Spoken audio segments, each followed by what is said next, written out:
అందరికీ నమస్కారం.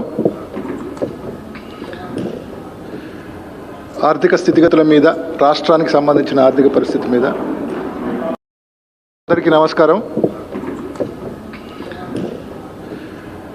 ఆర్థిక స్థితిగతుల మీద, రాష్ట్రానికి సంబంధించిన ఆర్థిక పరిస్థితి మీద కొన్ని మీడియాల్లో వస్తున్న వార్తలు, వాటిలో ఉన్న నిజానిజాలను గురించి చెప్పేందుకు ఆర్థిక రంగంలో నిపుణులు, మన special secretary to CM Shri Krishna Duvvuri గారు మన దగ్గర ఉన్నారు. వారు ఆర్థిక పరిస్థితుల గురించి ముందుగా వివరిస్తారు. పూర్తి వివరాలు మీ ముందు ఉంచుతారు.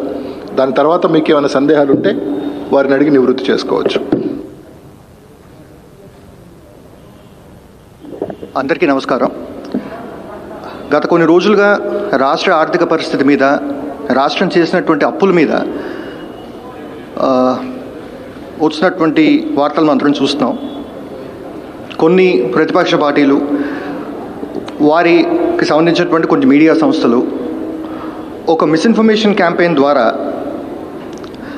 ఎన్నో సంస్థలు, RBI, banks, financial institutions, central government, అదేవిధంగా రాష్ట్ర ప్రజల్ని ఆర్థిక స్థితిగతుల గురించి ఒక తప్పుదోవ పట్టించే ఒక ప్రయత్నం జరుగుతోందని మనందరికీ అర్థమవుతుంది. తద్వారా ఆర్థిక పరిస్థితిని, ఏపీ ప్రతిష్టను కూడా దెబ్బతీసే ప్రయత్నం జరుగుతుంది. ఈ తరుణంలో రాష్ట్ర ఆర్థిక పరిస్థితి గురించి కొన్ని ఫ్యాక్ట్స్ మీ అందరి దృష్టికి తీసుకుని రావడం కోసం ఈ సమావేశాన్ని మేము ఏర్పాటు చేశాం. ముందు మనం ఈరోజు ఉన్నటువంటి ఈ స్టేట్ లయబిలిటీస్ ఏవైతే ఉన్నాయో, అసలు ఈ పరిస్థితి మనకి ఏ రకంగా ఏర్పడింది అనేటువంటిది మనం ముందు చర్చించుకోవాల్సి వస్తే, గత 7 ఏళ్లలో అంటే విభజన జరిగిన తర్వాత ఏ విధమైనటువంటి పరిణామాలు చోటు చేసుకున్నాయో వీటన్నిటి గురించి కూడా మనం అందరం ఒకసారి మాట్లాడుకుని ఒక ఎనాలిసిస్ చేయడం అనేటువంటిది చాలా ముఖ్యం.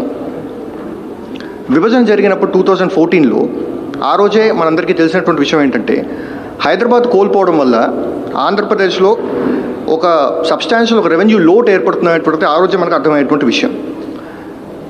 ఉదాహరణకి 2015-16 ఏదైతే ఉందో ఫైనాన్షియల్ ఇయర్, అది ఫస్ట్ ఫైనాన్షియల్ ఇయర్ విభజన జరిగిన తర్వాత ఫస్ట్ ఫుల్ ఫైనాన్షియల్ ఇయర్.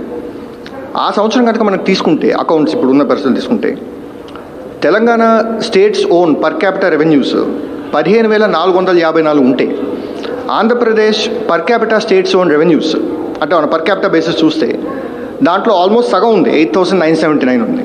అంటే రాష్ట్రం పెద్దది, ఖర్చులు ఎక్కువ, అవసరాలు ఎక్కువ, కాకపోతే ఏదైతే మనకి అవైలబుల్ రిసోర్సెస్ ఉన్నాయో అవి ఆల్మోస్ట్ సగం ఉన్నాయి మనకి తెలంగాణతో కంపేర్ చేస్తే.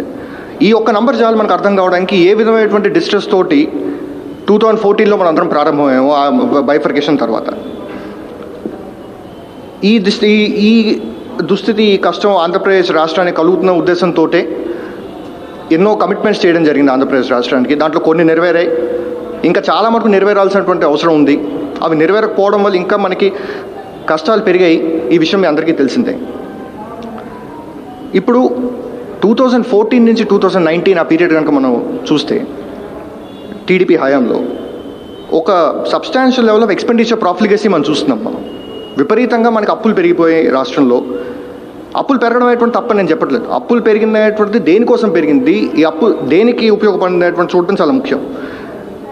విభజన టైంలో ఆంధ్రప్రదేశ్కి అసైన్ అయినటువంటి అప్పు 97,123 కోట్లు. మనం కనుక పబ్లిక్ అకౌంట్లో వచ్చేటువంటి ఆ భాగాన్ని కూడా, ఆంధ్రప్రదేశ్కి వచ్చే వాటా కూడా మనం పరిగణలోకి తీసుకుంటే అవి 1,20,556 కోట్లతోటి మనం ప్రారంభమయ్యాం బైఫర్కేషన్ అప్పుడు. అది 5 ఏళ్లలో 2,68,262,225 crores పెరిగింది. అండ్ ఇది ఇక్కడితో ఆగలేదు. ఈ లయబిలిటీస్ ఏదైతే ఉన్నాయో ఇవి రాష్ట్ర అప్పు గురించి మాట్లాడుతున్నాయి అంతే. దీనికి తోడు ఈ ప్రభుత్వం ఏర్పడినప్పుడు దాదాపుగా 39,000 కోట్ల బకాయిలు ఉన్నాయి. అదేవిధంగా చూస్తే ఈ రాష్ట్రం బైఫర్కేట్ అయినటువంటి టైంలో మన ఆంధ్రప్రదేశ్కి అసైన్ అయినటువంటి ఆఫ్ బడ్జెట్ బారోయింగ్స్ అని ఏదైతే మనం అంటామో, అంటే వివిధ కార్పొరేషన్స్ ఏవైతే స్టేట్ గవర్నమెంట్ గ్యారంటీతో అప్పులు చేస్తాయో అది 14,000 కోట్లు ఉంటే 5 ఏళ్లలో 58,000 కోట్లకు పెరిగింది. అదేవిధంగా ఎన్నో రంగాలు చాలా ఇబ్బందులు పడేటువంటి పరిస్థితి కూడా ఏర్పడింది.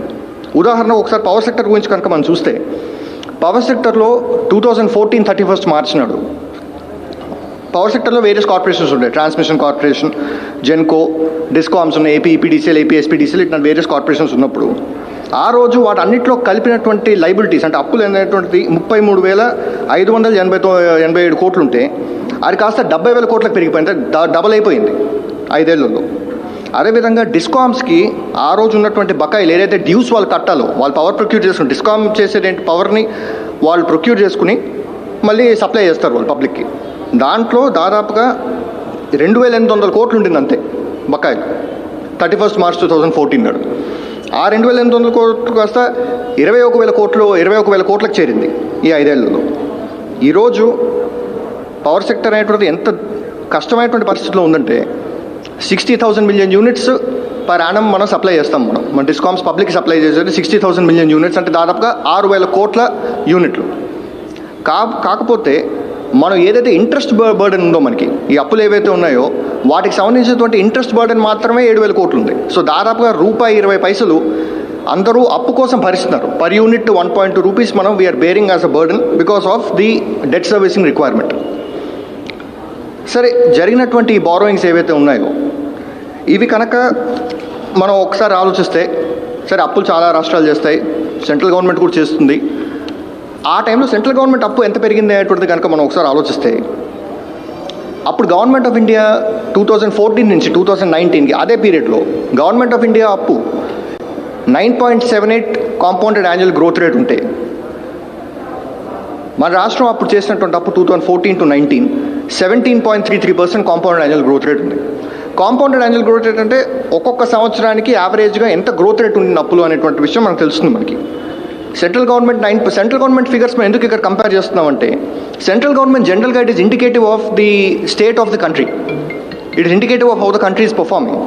అందుకని సెంట్రల్ గవర్నమెంట్ అప్పుతో గురించి మనం ఆలోచించి దాని పరంగా మన రాష్ట్రం ఎలా పర్ఫామ్ చేస్తున్నటువంటిది మనం ఒక అండర్స్టాండింగ్ రావచ్చు. 9.78% ఉంటే సెంట్రల్ గవర్నమెంట్ పెరిగింది అప్పు, మనది అధికంగా 17.33% ఉండినప్పుడు అప్పు పెరిగింది. ఇది ఏదైతే మనం మాట్లాడుకున్నామో 1,20,000 crores ఏదైతే 2,68,000 crores పెరిగిందో ఆ CAGR 17.33%. సరే, అప్పు జరిగిన మాట వాస్తవమే. సరే, అప్పు అనేటువంటిది పోనీ ప్రొడక్టివ్గా జరిగిందా అంటే వివిధ రంగాలైనా లాభపడ్డాయి అప్పు జరగడం వల్ల అనేటువంటి చూస్తే అది కాదు పరిస్థితి. ఒక రకంగా నిజంగా అప్పు జరగడం వల్ల ఒక్కొక్క రంగానికి వీళ్ళు నిధులు కేటాయించి గత ప్రభుత్వం అవన్నీ ఖర్చు చేసి రాష్ట్రానికి నిజంగా మంచి జరుగుంటే మేము సంతోషించేవాళ్ళు, ఎందుకంటే ఆ బర్డెన్ మా మీద ఇప్పుడు ఉండేది కాదు.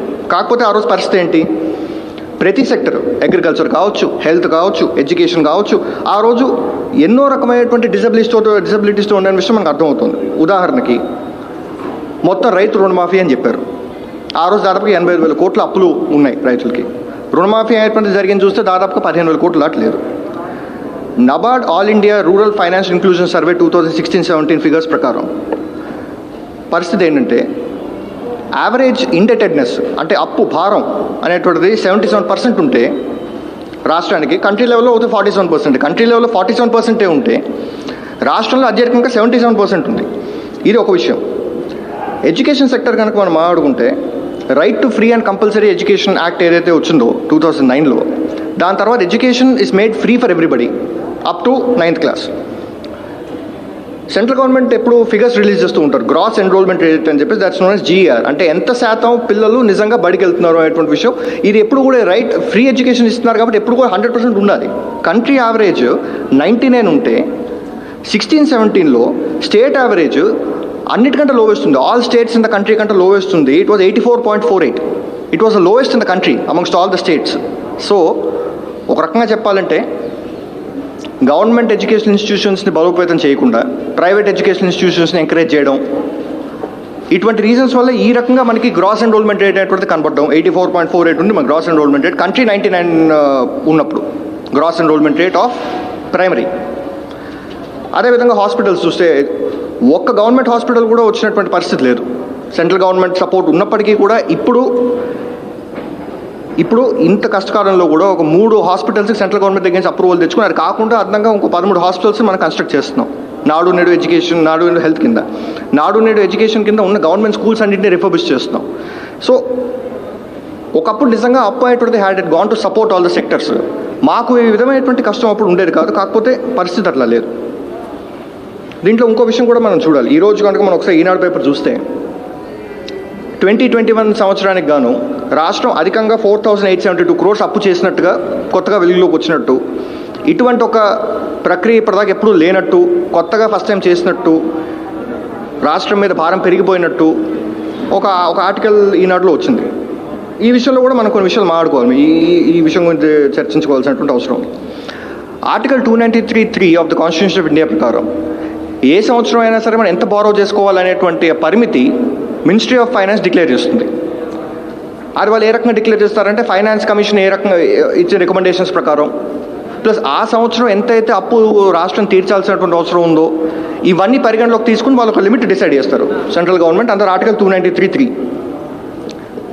ఆ డిసైడ్ అయ్యేటువంటి లిమిట్ కంట టీడీపీ ప్రభుత్వంలో లాస్ట్ 3 ఫైనాన్షియల్ ఇయర్స్ 16-17, 17-18, 18-19లో దాదాపుగా ఒక 16,418 కోట్ల ఎక్సెస్ బారోయింగ్ జరిగింది. దాంట్లో 4,800 కోట్లు 16-17లో, 1,040 కోట్లేమో 2017-18లో, 10,574 కోట్లు 2018-19లో అదనంగా బారోయింగ్ జరిగింది. ఒక రకంగా మొన్న రీసెంట్గా మీ అందరికీ తెలుసు, సెంట్రల్ గవర్నమెంట్ మనకి ఏదైతే లెటర్ ఇచ్చారో ఈ 17,000 కోట్లు తగ్గిస్తామని చెప్పి ఏదైతే లెటర్ ఇచ్చారో అది దాంట్లో ముఖ్య కారణం ఆ టీడీపీ హయాంలో జరిగినటువంటి ఎక్సెస్ బారోయింగ్స్ వల్ల ఇప్పుడు తగ్గిస్తామనేటువంటి ఒక పరిస్థితి వస్తుంది. సో ఇది ఇన్ఫ్యాక్ట్ ఈ రకమైనటువంటి బారోయింగ్స్ అనేటువంటిది మనకి ఎంత ట్రబుల్ క్రియేట్ చేస్తుందంటే, విభజన టైంలో స్టేట్ డెట్ సర్వీసింగ్ అంటే ఏదైతే ఇంట్రెస్ట్ మనం కడతామో 10,000 కోట్ల కన్నా తక్కువ ఉండేది, అప్పుడు 8,000 కోట్లలో ఉండేది. ఈ ప్రభుత్వం వచ్చేప్పటికి ఆ ఇంట్రెస్ట్ బర్డెన్ కాస్త 25,000 crores వెళ్ళింది. ఆ ఇంట్రెస్ట్ బర్డెన్ ఏదైతే మనం ఉందో ఇప్పుడు మనం కరెంట్ పీరియడ్ గురించి మాట్లాడుకుందాం. 2019 నుంచి 2020 మార్చ్ వరకు మనం ఒకసారి చర్చించుకుందాం. ఇది I would say this is a time of unprecedented crisis. అందరికీ తెలుసు కోవిడ్ అనేటువంటిది ఎవరు ఊహించినటువంటి ఒక విపత్తు. In the size of scale covid నాకు తెలిసి ఇంత కెటాస్ట్రఫీ మనం ఎవరు కూడా చూసుంటాం మన లైఫ్ టైంలో. కాకపోతే ఎక్కువగా అందరికీ తెలియని విషయం ఏంటంటే ఈ కోవిడ్ మన దేశంలో వచ్చింది 2021లో. కాకపోతే 2019-20లోనే ఆల్రెడీ ఒక సైక్లికల్ డౌన్ టర్న్ ఉంటుంది. ఎకానమీలో యూజువల్గా ఏమవుతుందంటే సమ్టైమ్స్ చేసిన up turn, sometimes up swing ఉంటుంది, సమ్టైమ్స్ చేసిన డౌన్ టర్న్ ఉంటుంది, ఎకనామిక్ డౌన్ టర్న్ ఉంటుంది. Is indicative of some level of depression in the country. అది ఏ రకంగా మనకు అర్థమవుతుందంటే కంట్రీ గ్రాస్ ట్యాక్స్ రెవెన్యూస్ వస్తాయి. ట్యాక్స్ రెవెన్యూస్ ఏదైతే కంట్రీ రేస్ చేస్తుందో by and large it will be indicative of the countries performance. 2 దశాబ్దాల్లో అంటే millennium తర్వాత first time -3.38% వచ్చింది gross tax రెవెన్యూస్లో గ్రోత్. ఇట్ వాజ్ నెగిటివ్, తగ్గిపోయింది. సో 2019-20లోనే ఆల్రెడీ ఒక సైక్లికల్ డౌన్ టర్న్ తోటి మనందరం ఇబ్బంది పడుతున్నాం. 2021లో కోవిడ్ వచ్చింది. కోవిడ్ వల్ల ఇంకా ఎన్నో రెట్లు ఇబ్బందులు పెరిగిపోయాయి. కాకపోతే ఒక విషయం మనకు అందరికీ తెలియాల్సింది అంటే 1920లోనే ఆ ఇబ్బందులు ఉన్నాయి. సో 1920 ఈ ప్రాబ్లము. 2021 అయితే ఇంకా నేను మరీ క్లియర్గా చెప్పడం అవసరం కూడా లేదు. ఎటువంటి ప్రాబ్లమ్స్ మనం అందరూ ఎదుర్కొన్నామో, ఎకనామిక్ బాయన్సీ పడిపోయింది, కోవిడ్ వచ్చింది, ఎకనామిక్ బాయన్సీ పడిపోయింది, అగ్రిగేట్ డిమాండ్ పడిపోయింది, లైవ్లీహుడ్స్ పోయాయి, జీవనోపాధి పోయింది, ఎంతోమంది they have even last there lifes. ఈ టైంలో whole governments across the world, states, country and countries across the globe వాళ్ళు ఫేస్ అయ్యేటువంటి ప్రాబ్లం ఏంటంటే రెవెన్యూస్ పడిపోవడం, ఎక్స్పెండిచర్ ఖర్చు పెట్టాల్సినటువంటి రిక్వైర్మెంట్స్ ఏమో విపరీతంగా పెరిగిపోవడం, తద్వారా అప్పు చేయడం అనేటువంటిది it has become imminent, it has become necessary. ఒక స్మాల్ ఎకనామిక్ ప్రిన్సిపల్ ఇప్పుడు at this point I would like to explain. యూజువల్గా మన జీడిపి ఏదైతే స్థూల ఉత్పత్తి అంటామో జీడిపిలో 3 కాంపోనెంట్స్ ఉంటాయి: private final consumption expenditure, government final consumption expenditure and gross fixed capital formation. Private final consumption expenditure అంటే మనందరం చేసేటువంటి ఖర్చు, మనందరికీ వచ్చినటువంటి డబ్బులు, మనకున్న డిస్పోజబుల్ సర్ప్లస్లో మనందరం చేసేటువంటి ఖర్చు ఏదైతే ఉందో అది ప్రైవేట్ కన్జంప్షన్ కిందకు వస్తుంది. గవర్నమెంట్ చేసేటువంటి consumption expenditure second component, plus capital assets ఏవైతే ఫామ్ అవుతాయో అది థర్డ్ కాంపోనెంట్. యూజువల్గా ఇటువంటి విపత్తు వచ్చి ప్రజలకి ఉపాధి కోల్పోయి ప్రజల చేతిలో డబ్బులు లేనటువంటి దయనీయమైనటువంటి పరిస్థితుల్లో అగ్రిగేట్ డిమాండ్ పడిపోవడం వల్ల ఈ ప్రైవేట్ కన్జంప్షన్ ఏదైతే ఉందో అది విపరీతంగా పడిపోతుంది.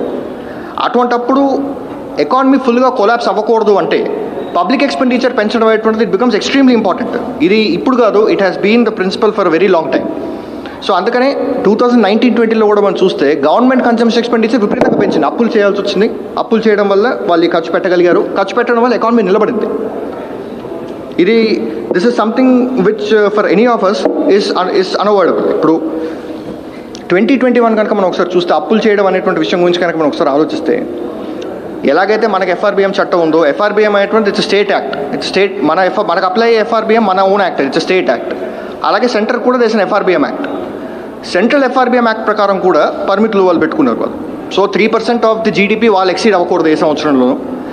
అదేవిధంగా టోటల్ అప్ ఏదైతే ఉందో, టోటల్ అప్ అనేటువంటిది కూడా ఏ సంవత్సరం కూడా 40% ఆఫ్ ది GDP ఎక్సీడ్ అవ్వకూడదు అనేటువంటి వాళ్ళు పెట్టుకున్నటువంటి పర్మిట్లు. చాలా మటుకు సంవత్సరాలు మనం చూస్తే అదేవిధంగా వాళ్ళు 40, 45, 46 అదే రేంజ్లో ఉంటున్నా కూడా 2021లో వచ్చినటువంటి ఈ ఆందోళనకరమైనటువంటి పరిస్థితులలో వాళ్ళు దాదాపుగా 21 లక్షల కోట్లు they had to borrow. 21,59,515 crores central government had to borrow as per the figures release by ministry of finance. ఆ బారోయింగ్స్ ఏదైతే ఉందో జీడిపితో ఒక పర్సంటేజ్ కింద తీసుకుంటే 11.1%. ఏదైతే 3% ఉండాలో ఫిజికల్ డెఫిసిట్, ఆ సంవత్సరం ఇట్ హాస్ ఇంక్రీజ్ టు 11.1%.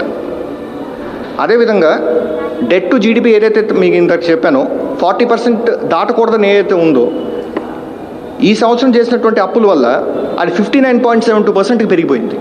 59.72. ఇంతకుముందు ఎప్పుడూ కూడా ఇంత డెట్ టు జీడిపి అనేటువంటిది లేనటువంటి పరిస్థితి. కాకపోతే మనం ఇప్పుడే మనం చెప్పుకున్నట్టు ఈ విధమైనటువంటి అప్పు చేయడం, ఆ అప్పు చేసి ఆ పబ్లిక్ ఎక్స్పెండిచర్ని పెంచడం వల్లే ఎకానమీ కూడా సేవ్ అయింది, అదేవిధంగా పీపుల్ కూడా సేవ్ అయ్యారు. ఈ విపత్తు నుంచి మనం అందరం బయటపడగలిగాం. సెంట్రల్ గవర్నమెంట్ కూడా ఆత్మనిర్భర్ ప్యాకేజ్ ప్రకటించారు లాస్ట్ ఇయర్ 20 లక్షల కోట్లతో. అదేవిధంగా గరీబ్ కళ్యాణ్ యోజన కింద ఎంతోమందికి మంత్ ట్వైస్ వాళ్ళు ఇచ్చారు. రైస్, 2 గ్రామ్ దాలు ట్వైస్ ఇచ్చారు, 2 సార్లు ఇచ్చారు వాళ్ళు. కాకపోతే ఒక ఆందోళనకర విషయం ఏంటంటే వాళ్ళ PDS కింద వాళ్ళ నెంబర్ ఆఫ్ కార్డ్స్ ఏమో 89 లక్షల కార్డ్స్ ఉంటే మన దగ్గర రాష్ట్రంలో 1,45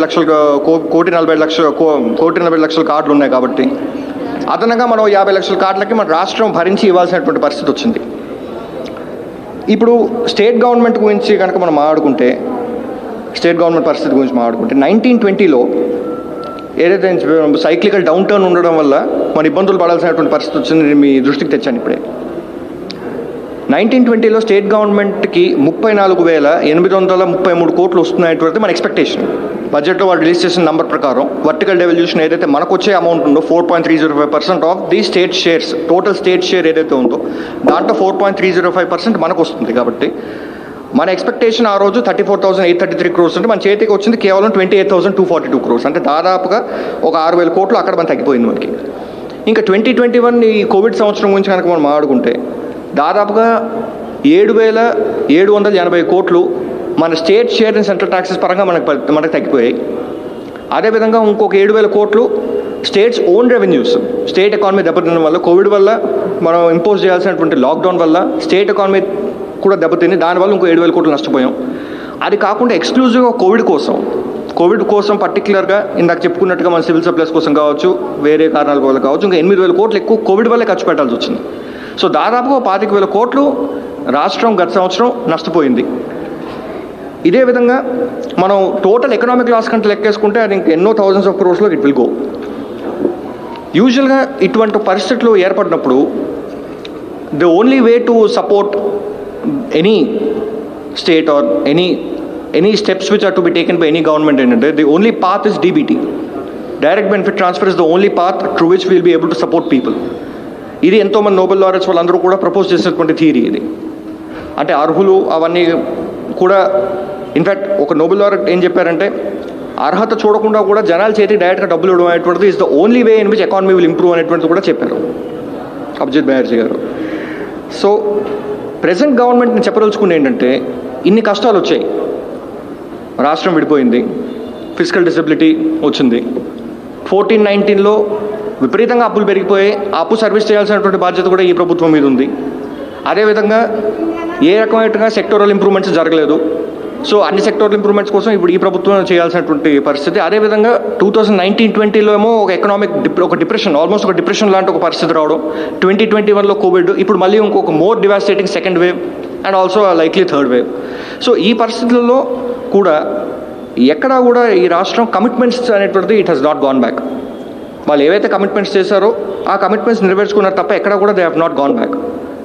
ఈరోజు గర్వంగా ఒక విషయం మనం ఈ ప్రభుత్వం చెప్పుకోగలిగింది ఏంటంటే ప్రతి రూపాయి ఎవరి అకౌంట్కి వెళ్ళిందో వాళ్ళ ఆధార్ నెంబర్తో సహా మనం చెప్పగలుగుతాం దీంట్లో.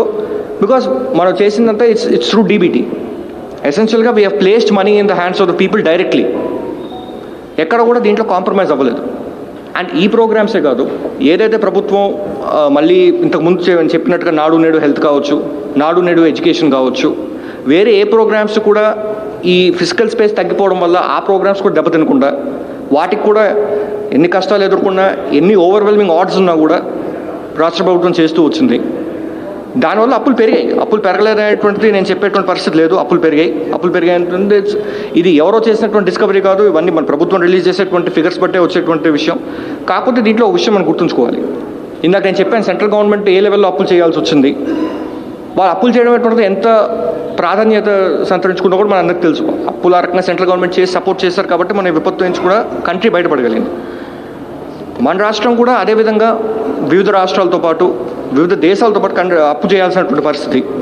కాకపోతే ఒక పాయింట్ మనం గుర్తుంచుకో, కంపారిటివ్. ఎలాగైతే నేను ఫస్ట్లో చెప్పాను, కంట్రీ అప్పు ఎలా ఉంది, స్టేట్ అప్పు ఎలా గ్రో అయినటువంటి మాత్రం మనం ఆలోచించాల్సినటువంటి పరిస్థితి. ఇప్పుడు ఈ 2 సంవత్సరాల్లో 31 మార్చ్ 2019 నుంచి 31 మార్చ్ 2020 వరకు సెంట్రల్ గవర్నమెంట్ అప్పు CAGR compound annual growth rate 17.15% అయితే మన రాష్ట్రం అప్పు పెరిగింది ఓన్లీ 15.26%. అంటే ఈ పరిస్థితుల్లో కూడా సెంట్రల్ గవర్నమెంట్ అప్పుని మించి మనం అప్పేం చేయలేదు. కాకపోతే అప్పు చేయాల్సినటువంటి పరిస్థితి ఉంది. దీన్ని మనం అవాయిడ్ చేసేటువంటి పరిస్థితి ఎవరికీ లేదు. ఏ ప్రభుత్వానికి కూడా అవాయిడ్ చేసేటువంటి పరిస్థితి లేదు. ఈ డిఫికల్ట్ టైమ్స్లో almost every government in the globe had to resort to borrowings.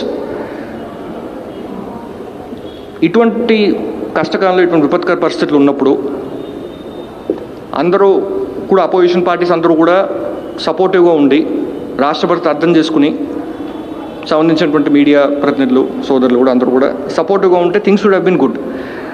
కాకపోతే అప్పు అనేటువంటిది ఒక ఆందోళనకరమైనటువంటి పరిస్థితికి వెళ్ళిపోయింది.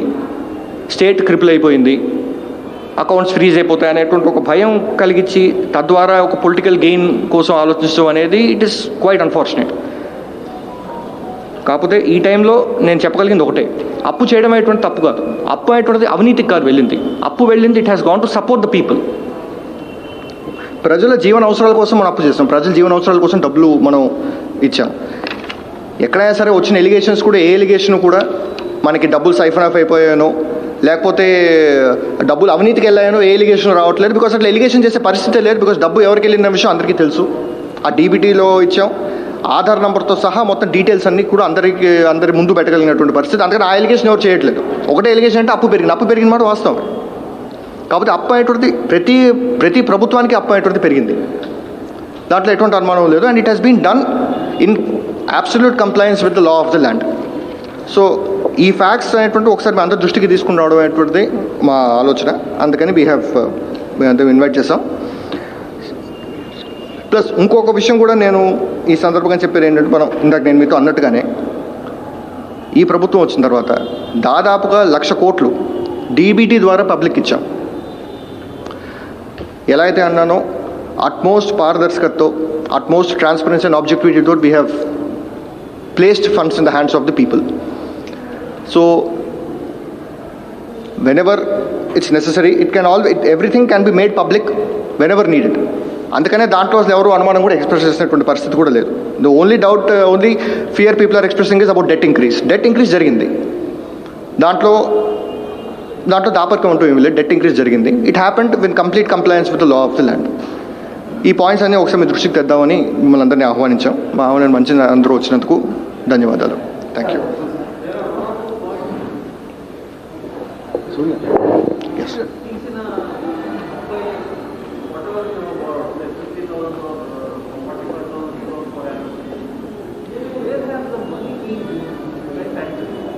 It has gone essentially. Sorry?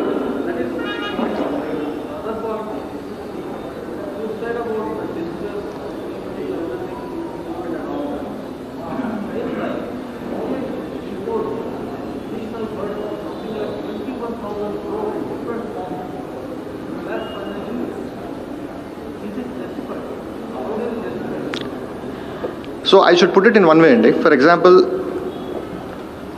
during times like this, when it is necessary for us to enhance public spending, government takes a conscious call on issues like what are the sectors where they can still endure by parting with this higher sums, and what are the sectors that are of utmost need. So it's a conscious call that is taken by the government. With respect to the second question, with respect to your first question, the entire money has gone towards DBT. Like I've mentioned, with utmost objectivity and transparency, we have placed money in the hands of the people. It has certainly, it has.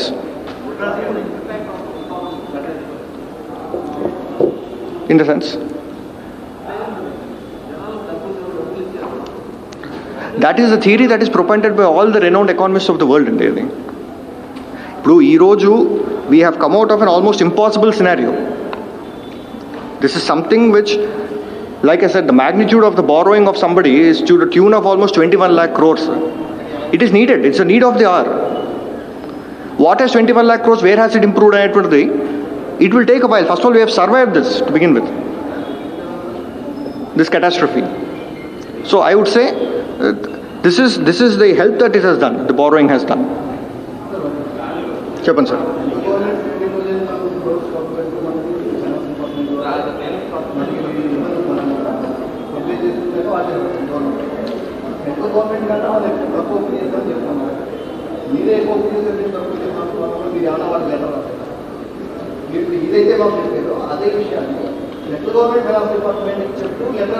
Issues అన్ని central government దృష్టికి different టైమ్స్లో తీసుకెళ్ళడం జరిగింది.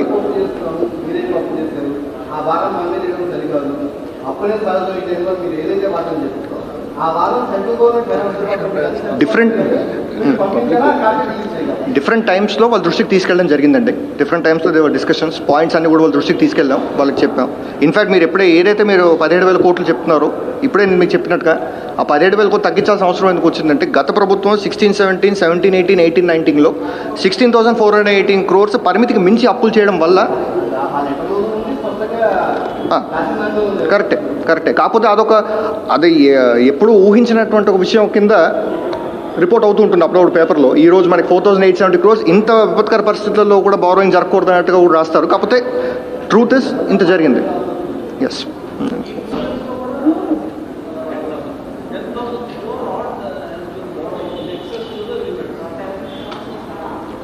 In excess to the limits borrow అవ్వండి. SDL అనేటువంటిది ఏదైతే ఉందో, మీకు ఎస్డిఎల్ అనేటువంటిది మీకు నేత చెప్పానో, state borrowing can happen through RBI. whenever it happens through RBI, it has to be within the limit. That is the concern. It hasn't crossed the limit. It is within the limit.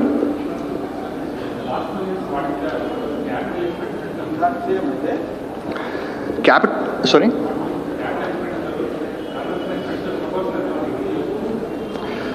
Because of the reason, because of last 2 years, like I mentioned, manaki private consumption padipotundo, government consumption has to be stepped up to ensure that the economy doesn't take a huge hit.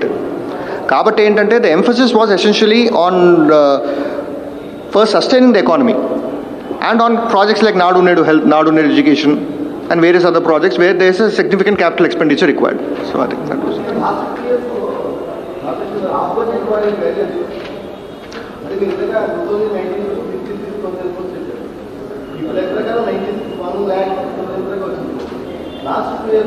ఏది మీరు చెప్పేది? 14,000 crores నుంచి 58,000 crores వరకు 2014 నుంచి 2019 వరకు పెరిగింది. ఏది?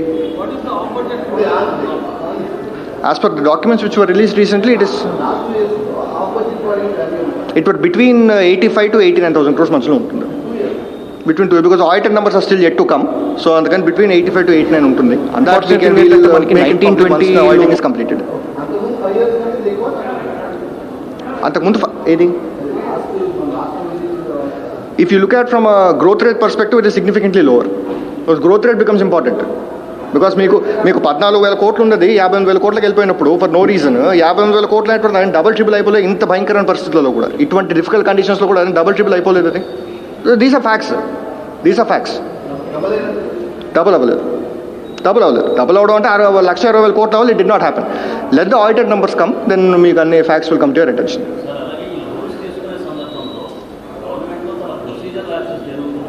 లేదు, అదే ఇన్ఫాక్ట్ అందుకనే ఇది మనం పిలవడం జరిగింది.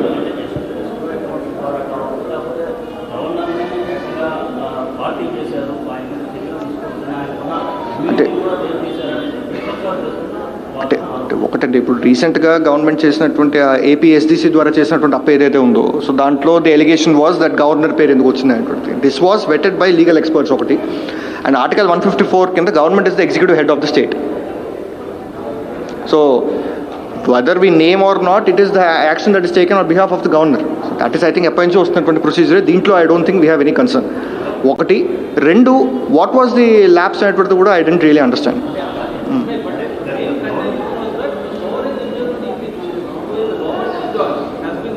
No, it's not correct.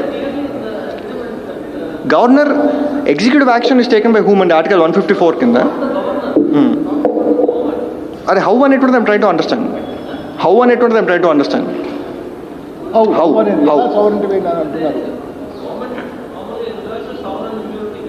It does. No, it hasn't. It has given a conditional guarantee. It has not waived any immunity. It has given a conditional guarantee. In fact, 14,000 to 58,000 ఏదైతే చెప్పానో, అది full-fledged guarantee. It's not even conditional. It is absolute. Guarantee is like a contract under Contract Act. In the event somebody defaults, I have to make good the loss. ఇక్కడ ఏంటంటే guarantee అనేటువంటిది it's only conditional. As on date, guarantee is not even effective.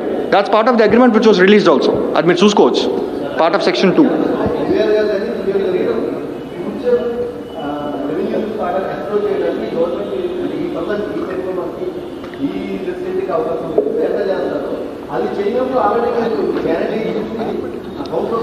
దీంట్లో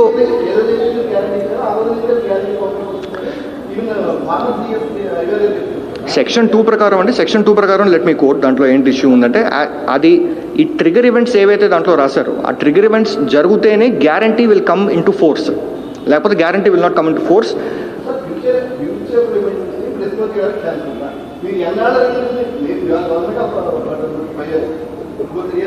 Correct. One thing which we have to bear in mind ఏంటంటే sir, once you give a guarantee and you make a borrowing, 1458 పెరిగిందంటే, though you have not said this is the escrowed revenue అని మీరు అనకపోయినా, you have escrowed future revenues because అది ఎక్కడి నుంచి తీరుస్తున్నారు మీరు? 58 all your future revenues నుంచి కదా తీర్చేది. ఇప్పుడు ఏదైతే 1,20,000 కోట్ల నుంచి 2,68,000 కోట్లకు పెరిగింది అప్పు, ఒక ఆస్పెక్ట్. డిస్కామ్ అప్పులు 35,000 కోట్ల నుంచి 70,000 కోట్లకు పెరిగాయి. అదేవిధంగా గ్యారంటీస్ 14,000 కోట్ల నుంచి ఆఫ్ బడ్జెట్ బోరింగ్స్ 58,000 కోట్లకి వెళ్ళాయి. అవి ఫ్యూచర్ రెవెన్యూస్తో కాబట్టి దేంతో తీరుస్తున్నారు మీరు? వచ్చే 20 విత్ అవన్నీ కూడా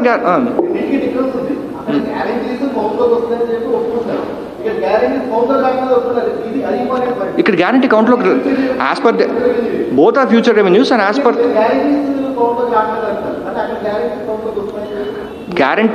గ్యారంటీ కౌంట్లోకి రావడం is even more dangerous guys.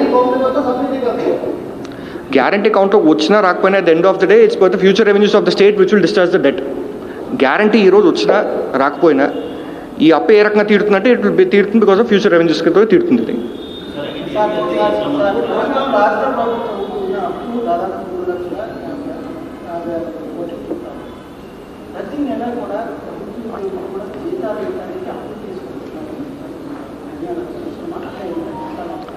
ప్రతి రాష్ట్రం కూడా జనరల్గా all expenses to part salary expense also will be one of the expense. So every state also has to do a borrowing. So A borrowing దేనికి అనేటువంటి nobody will be able to say. But borrow చేయాల్సిన requirement అయితే ఉంది. లేకపోతే మీకు చెప్పినట్టుగా borrow చేయాల్సినటువంటి requirement ఉండడం వల్లే borrow చేయాల్సి వచ్చింది last 2 years. So that answers the question.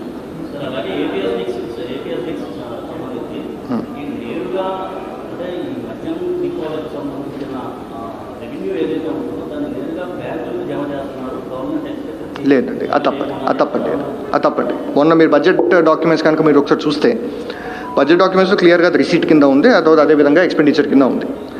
మీకు జస్ట్ ఉదాహరణ ఇంకో విషయం చెప్తాను నేను. ఇప్పుడు ఫర్ ఎగ్జాంపుల్ ఎన్హెచ్ఐ తీసుకోండి మీరు. ఎన్హెచ్ఐకి వచ్చేటువంటి టోల్ రెవెన్యూస్ అన్నీ కూడా they form part of the central government revenues. Non tax రెవెన్యూస్లో కనబడతాయి టోల్ రెవెన్యూస్. ఎన్హెచ్ఐకి రావు టోల్ రెవెన్యూస్, తర్వాత బడ్జెటరీ ప్రాసెస్ ద్వారా వస్తాయి, అంతే తప్ప డైరెక్ట్గా ఇట్ డజంట్ కమ్. సో అది I don't think that's not correct. SDC ద్వారా లోన్ తీసుకుంటున్నారు, మద్యాన్ని తాకట్టు పెడుతున్నారు, కానీ మీరు మద్య నియంత్రణ చేస్తున్నామని చెప్తూ 15 ఏళ్ల పాటు మద్యం మీద మీరు ఏ విధంగా డబ్బులు కడతామని చెప్తున్నారు అనేది ప్రధానంగా వాళ్ళు అనుకుంటున్నారు. అటువంటి ఒక పరిస్థితిలో ప్రొటెక్షన్ ఇవ్వడం కోసమే ఆ సినారియోలో గ్యారంటీ ఇచ్చేటువంటి ఒక ఆస్కారం కూడా క్రియేట్ చేస్తాం. అప్పుడు మీరు అన్నట్టు నార్మల్ ఆఫ్ బడ్జెట్ బారోయింగ్ అయ్యే పరిస్థితి రావచ్చు. అదే దట్స్ అ ఫ్యూచరిస్టిక్ థింగ్ లేండి. ఈ రోజు we won't be able to state that.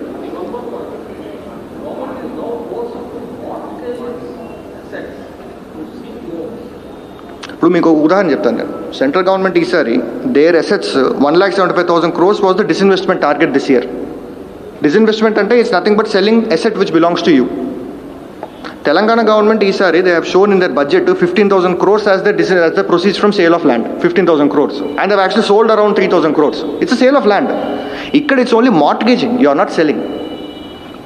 Ownership gives you a right to mortgage. Telangana has actually sold. Central government disinvestment target is 1,75,000 crores. So right to mortgage comes with ownership. And in the munduku jarigindi, it has happened even before. So I mean, if one has to believe that is disinvestment guinchi, నేను అందుకే చెప్పాను మీకు, అందుకే మీ దృష్టికి తెచ్చాను disinvestment గురించి. So that is something which sale of asset అనేటువంటిది is something which is not new to anybody. And here it's not even sale. We are not parting with it. We are only creating mortgage over it.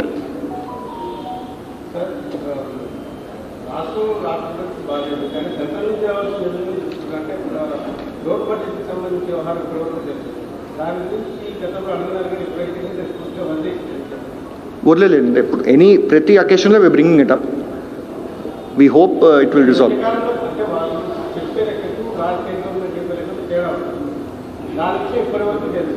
ఏదంటారు మీరు? 14-15 అంటారా? 14-15 సంబంధించింది అది. That request we have been making అండి consistently always. అది ఎవరు మర్చిపోలేదండి. It's being made every time. ఏదండి in fact మీరు చూస్తే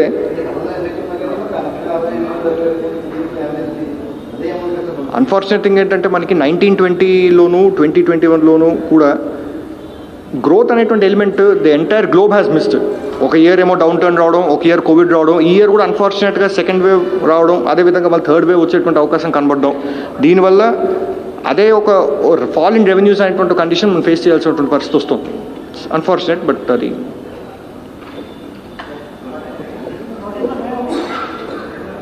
yes sir. What we suggested right now, first of all, the immediate requirement would be to save the people, to save livelihoods, to support people in whatever way we can. So దానికి everybody's support would be required. ఎప్పుడైతే రాష్ట్రంలో అప్పు ఇట్లా ఉందని ఒక campaign ఇట్లా జరుగుతుంది, misinformation campaign, that ఇది ఒక అన్సస్టైనబుల్ లెవెల్స్కి వెళ్ళిపోతుంది, పరిమితిని మించి వెళ్తుంది. పరిమితిని మించి వెళ్ళట్లేదు, అన్సస్టైనబుల్ లెవెల్కి వెళ్ళలేదు. అందరూ చేయాల్సినటువంటి పరిస్థితి నెలకొంది.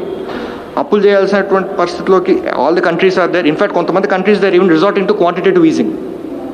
క్వాంటిటేటివ్ ఈజింగ్ అంటే సెంట్రల్ బ్యాంక్ ఏదైతే ఆ దేశంలో ఉంటుందో వాళ్ళు డైరెక్ట్గా అప్పిస్తే ఆ గవర్నమెంట్కి దాన్ని క్వాంటిటేటివ్ ఈజింగ్ అంటారు. అది మన FRBM కింద it is not permitted quantitative easing.